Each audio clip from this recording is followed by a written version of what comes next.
दोस्तों नमस्कार, स्वागत करती हूँ एक बार फिर से आपका अपने चैनल भाग्य से ज्ञान में।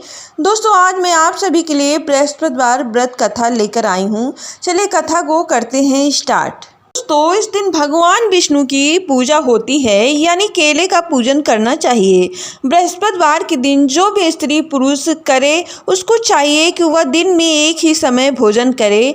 भोजन पीले चने की दाल आदि का करें, परंतु नमक नहीं खावें और पीले वस्त्र पहने, पीले ही फलों का प्रयोग करें, पीले चंदन से ही पूजन करें।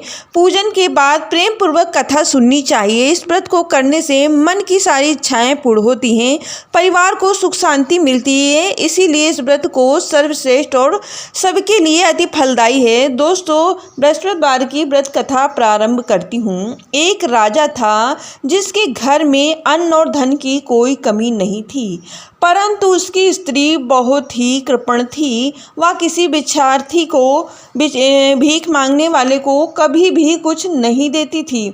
सारे दिन घर के काम काज में ही लगी रहती थी। एक समय साधु महात्मा बृहस्पतिवार के दिन उसके द्वार पर आए और भिक्षा की याचना की।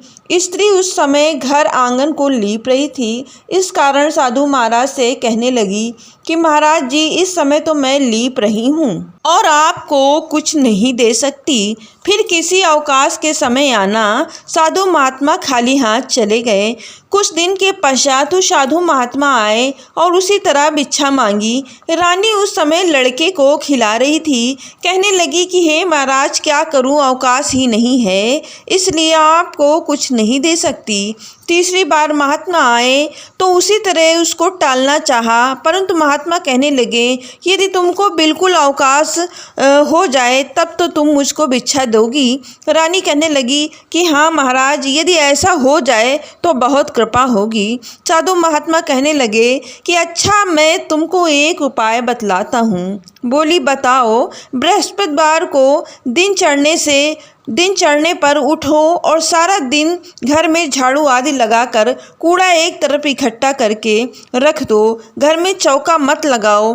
फिर स्नान आदि करके घर वालों को कह दो कि वो हजामत आदि अवश्य बनवाएं। रसोई घर बनाकर चूल्हे के पीछे रखा करो, सामने कभी न रखा करो। सायंकाल को बहुत अंधेरा होने के पश्चात दीपक जलाया करो तथा बृहस्पतिवार को पीले वस्त्र कभी मत धारण करा करो या पीले रंग की चीज़ों का भोजन न किया करो। यदि ऐसा करोगी तो मैं तुमको घर पर कोई भी काम नहीं करना पड़ेगा। रानी ने ऐसा ही किया। बृहस्पतिवार को खूब दिन चढ़ने पर वह उठी, झाड़ू आदि लगाकर कूड़े को किनारे इकट्ठा कर दिया, एक तरफ इकट्ठा कर दिया। पुरुषों से हजामत आदि बनवाई। भोजन बनाने के पश्चात चूल्हे के पीछे रख दिया। इसके पश्चात सब बृहस्पतिवार को ही ऐसा करती रही। अब कुछ समय के बाद उसके घर में खाने तक को दाना भी न रहा और भोजन के लिए दोनों समय तरसने लगे।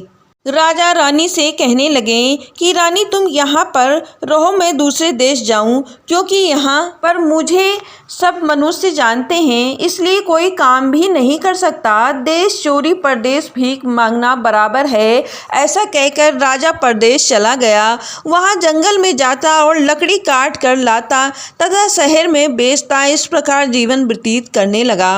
राजा के अंदर रानी और दासी दुखी रहने लगी। किसी दिन भोजन मिलता और किसी दिन पानी पी कर ही रह जाते। एक बार रानी और दासी को 7 रोज बिना भोजन के व्यतीत हो गए तो रानी ने अपनी दासी से कहा, हे दासी, यहाँ पास के नगर में मेरी बहन रहती है, वह बड़ी धनवान है, इस कारण तू उसके पास जा और वहाँ से 5 सेर बेसर ला, जिससे बहुत समय के लिए गुजारा हो जाएगा। इस प्रकार रानी की आज्ञा मानकर दासी उसकी बहन के पास गई। रानी की बहन पूजा कर रही थी क्योंकि उस रोज बृहस्पतिवार का दिन था। जब दासी ने रानी की बहन को देखा तो वो बोली, हे रानी, मुझे तुम्हारी बहन ने भेजा है, मेरे लिए 5 सेर बेसर दे दो। बृहस्पतिवार की कथा सुन रही थी। इस प्रकार जब वो बांदी को किसी प्रकार का उत्तर न मिला तो वह बहुत दुखी हुई तथा क्रोध भी आया और लौटकर अपने गांव में रानी के पास जाकर बोली, हे रानी, तुम्हारी बहन तो बड़ी आदमीन है, वह छोटे मनुष्यों से बात तक नहीं करती, इसलिए जब मैंने उससे कहा तो उसने किसी प्रकार का उत्तर नहीं दिया। उसको कोई दोष नहीं। तब वह बुरे दिन आते हैं जब कोई सहारा नहीं देता। अच्छे बुरे का आपत्तिकाल में ही पता लगता है। जैसे ईश्वर की इच्छा होगी वह होगा। यह सब सारे हमारे भाग्य का दोष है। उधर उस रानी ने देखा कि मेरी बहन की दासी आई थी, परंतु मैंने उससे नहीं बोली। इससे वह बहुत दुखी हुई। यह सोचकर कहानी को सुनकर विष्णु भगवान का पूजन समाप्त करके वह अपनी बहन के घर चल जाकर अपनी बहन से कहने लगी, हे बहन, मैं बृहस्पतिवार का व्रत कर रही थी, तुम्हारी दासी गई, परंतु जब तक कथा होती तब तक न उठते और न ही बोलते हैं, इसलिए मैं न बोली। कहो दासी क्यों गई थी? रानी बोली, बहन, हमारे घर अनाज नहीं था। वैसे तुमसे कोई बात छिपी नहीं है, इस कारण मैंने दासी को तुम्हारे पास 4 सेर बेसर लेने को भेजा था। रानी बोली, बहन देखो, बृहस्पति भगवान सबकी मनोकामना को पूर्ण करते हैं, शायद तुम्हारे घर में भी अनाज रखा हो। इस प्रकार के वचन रानी को ने सुने तो घर के अंदर गई और वहां उसे एक घड़ा बेसर का भरा मिल गया। वह रानी और बांदी प्रसन्न हुई और दासी से कहने लगी, हे रानी, देखो, वैसे हमको भोजन नहीं मिलता, इसलिए हम आज ही व्रत करते हैं। अगर इस व्रत की विधि से और कथा पूछ ली जाए तो उसे हम भी किया करें।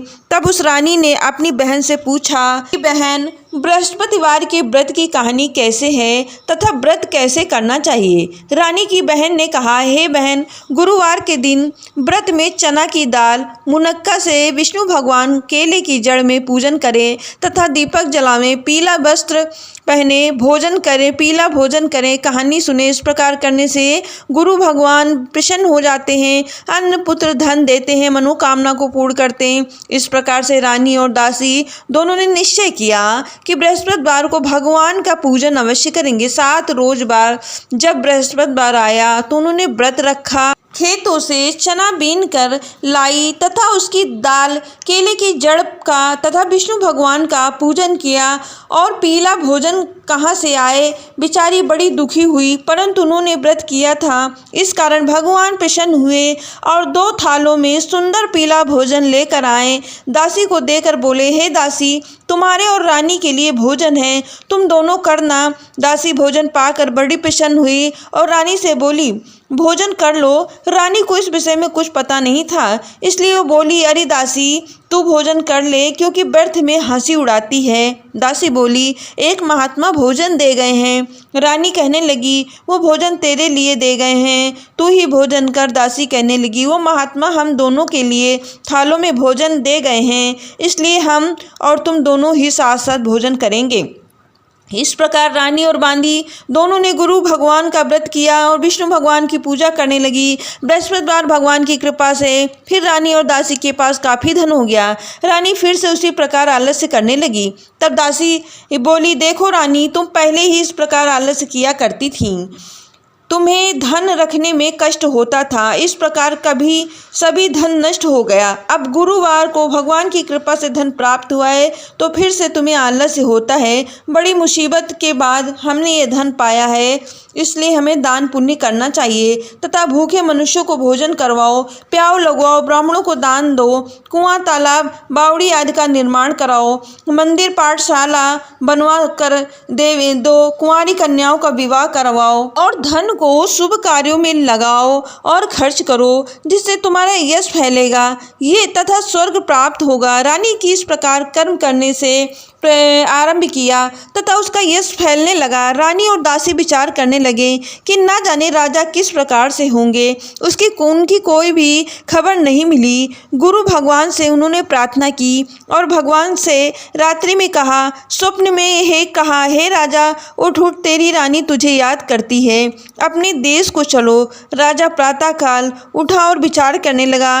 राष्ट्रीय जाति खाने और पहनने की संगिनी होती है, पर भगवान की आज्ञा मानकर वह अपने नगर के लिए चलने को तैयार हुआ। इससे पूर्व जब राजा परदेश चला गया तो प्रतिदिन जंगल में लकड़ी बीन कर लाने लगा और उन्हें शहर में बेचकर अपने दुखी जीवन को कठिनाई से व्यतीत करता था। एक दिन राजा दुखी होकर पुरानी बातों को याद करके रोने लगा। तब उस जंगल में बृहस्पति देव एक साधु के रूप को धारण करके आ गए और राजा के पास आकर बोले, हे लकड़हारे, तुम इस जंगल में किस चिंता में बैठे हो, मुझको बतलाओ। यह सुनकर राजा के नेत्रों में आंसू भर गए।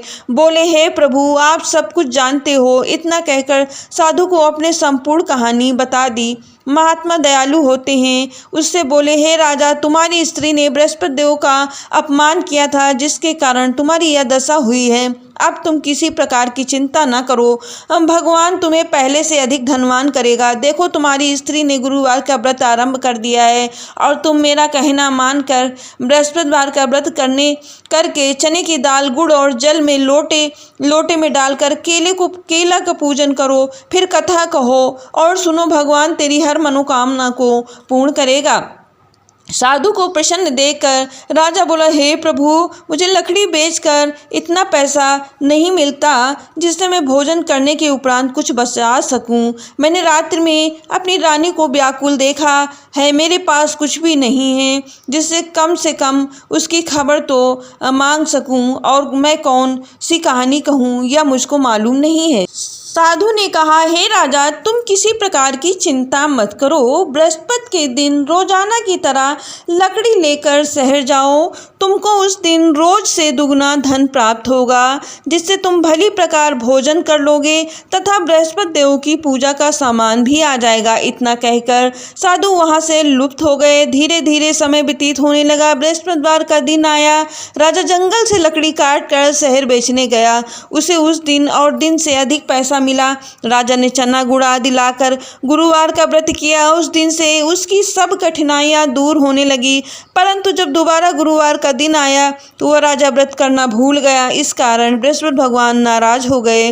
उस दिन उस नगरी के राजा ने विशाल यज्ञ का आयोजन किया था तथा शहर में ये घोषणा करा दी थी कि कोई भी मनुष्य अपने घर में भोजन न बनवाए। समस्त जनता मेरे यहाँ भोजन करने आवे। इस आज्ञा को जो न मानेगा उसके लिए फांसी की सजा दी जाएगी। राजा के आज्ञा अनुसार शहर के सभी लोग भोजन करने के लिए गए, लेकिन लकड़हारा कुछ देर पहुंचा, इसलिए राजा उसको अपने साथ लिवा ले जाकर भोजन करा रहे थे तो रानी की दृष्टि उस खूंटी पर पड़ी जिस पर उसका हार लटका हुआ था। वह वहां पर दिखाई न दिया। रानी ने निश्चय किया कि ये मेरा हार इसने चुरा लिया है। उसी समय पुलिस बुलाकर उसने जेल खाने में डला दिया।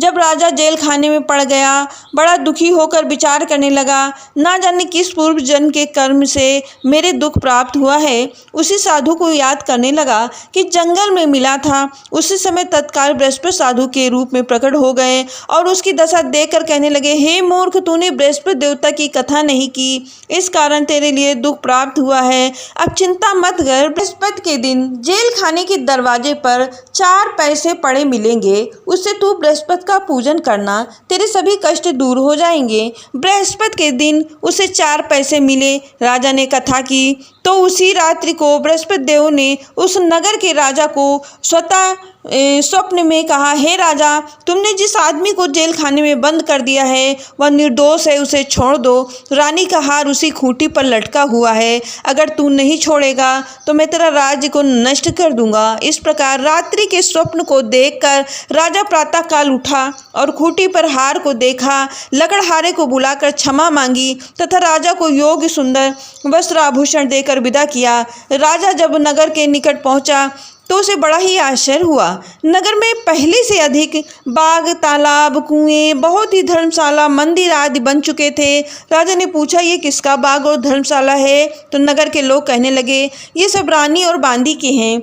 जो राजा को आश्चर्य हुआ तथा गुस्सा भी आया। जब रानी ने ये खबर सुनी कि राजा आ रहे हैं तो उन्होंने बांदी से कहा, हे दासी, देख राजा हमको कितनी बुरी हालत में छोड़ गए थे, कहीं हमारी ऐसी हालत देखकर लौट न जाए, इसलिए तू दरवाजे पर खड़ी हो जा। आगे अनुसार दासी दरवाजे पर खड़ी हो गई और राजा आए तब उन्हें लिवा लाई तब राजा ने क्रोध में आ करके अपनी तलवार निकाली और पूछने लगे कि ये धन तुम्हें कैसे प्राप्त हुआ। उन्होंने कहा, हमें ये बृहस्पति देव के प्रभाव से प्राप्त हुआ। राजा ने निश्चय किया 7 रोज बाद तो सभी बृहस्पति देव का पूजन करते हैं, परंतु मैं रोजाना दिन में 3 बार कहानी कहा करूँगा तथा रोज व्रत किया करूँगा। अब हर समय राजा के दुपट्टे में चने की दाल बंधी रहती थी तथा दिन में 3 बार कहानी कहता था। एक दिन राजा ने विचार किया, चलो अपनी बहन के पास हो आए। इस प्रकार निश्चय कर राजा घोड़े पर सवार होकर अपनी बहन के घर यहाँ चलने के लिए निकल पड़ा। मार्ग में देखा कि कुछ आदमी एक मुर्दे को ले जा रहे हैं। रोक कर राजा कहने लगा, अरे भैया, मेरी बृहस्पति की कहानी सुन लो। वो बोले, हमारा आदमी मर गया, इसको अपनी कहानी की पड़ी है। परंतु कुछ आदमी बोले, अच्छा कहो, हम तुम्हारी कहानी सुनेंगे। राजा ने दाल निकाली और सब कहानी आदि हो पाई तो मुर्दा हिलने लगा। कहानी समाप्त हो गई और वह राम राम कहकर उठ के खड़ा हो गया। आगे मार्ग में उसे एक किसान में हल चलाता मिला। राजा ने उसे देखकर उससे कहा, बोला, अरे भैया, तुम मेरी बृहस्पति की कहानी सुन लो। किसान बोला, जब तक मैं तेरी कहानी सुनूंगा तब तक 4 हरही जोत लूँगा, अपनी कहानी किसी और को सुनाना। इस प्रकार राजा आगे चलने लगा। राजा के हटते ही बैल पछड़ कर गिर गए और किसान के पेट में दर्द उठने लगा। उस समय उसकी माँ रोटी लेकर आई थी। उसने देखा अपने पुत्र से और सब हाल पूछा। तब बेटे ने कहा कि ऐसी ऐसी हाल है। तो बुढ़िया दौड़ी दौड़ी उस घुड़सवार राजा के पास गई और उससे बोलने लगी, मैं तेरी कहानी सुनूंगी, तू कहे तथा मेरे खेत में ही चलकर कहे। राजा ने बुढ़िया के खेत पर जाकर कहानी को कहा। बैल उठ के खड़े हो गए। किसान के पेट का दर्द भी बंद हो गया। राजा कुशलता से अपनी बहन के घर पहुंच गया। बहन ने भाई को खूब मेहमानी की। दूसरे दिन प्रातःकाल राजा जागा तो वह देखने लगा कि सब भोजन कर रहे हैं। राजा ने अपनी बहन से कहा कि कोई मनुष्य ऐसा है जिसने भोजन ना किया हो, वो मेरी बृहस्पति की कहानी सुन ले। बहन बोली, भैया, ये देश ऐसा है जहाँ प्रथम यहाँ सभी लोग भोजन करते हैं, बाद में अन्य काम करते हैं। अगर कोई पड़ोस में हो तो मैं देख कर आती हूँ। वह ऐसा कहकर देखने के लिए चली गई, परंतु उसने ऐसा कोई व्यक्ति नहीं मिला जिसने भोजन ना किया हो। अतः एक कुम्हार के यहाँ गई जिसका लड़का बीमार था। उसे मालूम हुआ कि उसके यहाँ 3 दिन से किसी ने भोजन नहीं किया है। रानी ने अपने भाई की कहानी सुनने के लिए कुम्हार से कहा। वह तैयार हो गया। राजा ने वहां जाकर बृहस्पति की कहानी कही, जिसको सुनकर उसका लड़का ठीक हो गया। तब राजा की प्रशंसा होने लगी। एक दिन राजा ने अपनी बहन से कहा, हे बहन, अब हम अपने घर जाएं, तुम भी तैयार हो जाओ। यह बात सुनकर राजा की बहन ने अपनी सास से कहा। सास बोली, हाँ, तू चली जा, अपने लड़के को मत ले जाना, क्योंकि तेरे भाई के संतान नहीं है। बहन ने अपने भैया से कहा, हे भैया, मैं चलूँगी, परंतु बालक नहीं जाएगा। राजा बोला, जब कोई बालक ही नहीं जाएगा तो तुम क्या करोगी। बड़े ही दुख से मन से राजा अपने नगर को लौट आया और राजा ने अपनी पत्नी अपनी रानी से कहा, हम निर्वंशी राजा हैं, हमारा मुंह देखने का धर्म नहीं है और कुछ भोजन आदि नहीं किया। रानी बोली, बृहस्पति देव ने हमें सब कुछ दिया है, हमें संतान भी अवश्य देंगे। उसी रात्रि को बृहस्पति देव ने राजा को स्वप्न में कहा, हे राजा, उठ, सभी सोच को त्याग दे, तेरी रानी गर्भ से है। राजा को यह समाचार सुनकर बड़ी खुशी हुई। 9वें महीने उसको 2 पुत्र पैदा हुए। तब राजा बोला, हे रानी, स्त्री जाति बिना भोजन के रह सकती है, बिना खाए रह सकती है। जब मेरी बहन आवे तो तुम कुछ ना कहना। रानी ने हाँ कह दी। तब राजा ने बहन के आने का समाचार सुनकर बड़ा खुश हुआ तथा वो बधाई लेकर अपने भाई के यहाँ आई। तभी रानी कहने लगी, घोड़े चढ़कर तो नहीं आई हो, गधे चढ़ी आई हो। राजा की बहन बोली, भाभी, मैं इस प्रकार से न कहती तो तुम्हें संतान कैसे प्राप्त होती। बृहस्पति देव ऐसे ही जैसे कि जिनके मन में कामनाएं होती हैं सभी को पूर्ण करते हैं। जो भगवान से प्रेम पूर्वक बृहस्पति का व्रत करता है तथा कथा पढ़ता है अथा सुनता है तथा दूसरों को सुनाता है, बृहस्पति देव उसकी सभी मनोकामना को पूर्ण करते हैं। तो तो फ्रेंड्स, इस कथा को यहीं पे कर दिया है समाप्त, और आप इसके साथ साथ में बृहस्पति भगवान की कोई भी आरती पढ़ सकते हैं। तो आज का वीडियो यहीं करते समाप्त, फिर मिलेंगे नए वीडियो में कुछ अच्छी जानकारी के साथ। तब तक के लिए नमस्कार।